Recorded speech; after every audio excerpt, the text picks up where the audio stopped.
আজকের ভিডিওটা হতে চলেছে সম্পূর্ণ আলাদা, সেই জন্যই দুজনকে একসাথে দেখতে পাচ্ছ। হ্যাঁ, আজকে করতে চলেছি একটা চ্যালেঞ্জ। তো এখন আছে আইসক্রিম, একটা ওর জন্য একটা আমার জন্য। তো চলো এটাকে আগে খুলি। এটাকে আমি শেষ করতে চলেছি মোট 3টা বাইটে, আর ও শেষ করতে চলেছে 4টা বাইটে। এটা আমি যদি 3টা বাইটে শেষ করতে না পারি, আর যদি 4টা বাইটের মধ্যে শেষ করতে না পারে, তাহলে এই লঙ্কাটা খেতে হবে।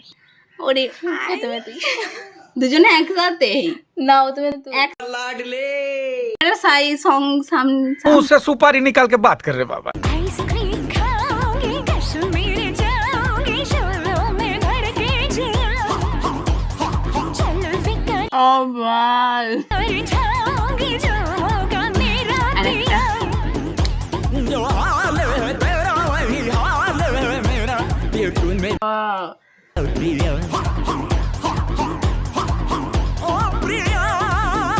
আর ও শেষ করতে চলেছে 4টা বাইটে দেবো খতম। আরে তুই আমি 3টা বাইটে শেষ করে দিচ্ছি। তো আমি বলেছিলাম 3টা বাইটে শেষ করবো, তো আমি 3টা বাইটেই শেষ করেছি, আর ও 3টাতেই করে দিয়েছে। 4টা মানে ফালতু বলেছিল, তাহলে আজকে এই লঙ্কাটা বেঁচে গেছে। তো চলো চলো লাইক করে দাও, কমেন্ট আর শেয়ার করে দাও। এখন বাই।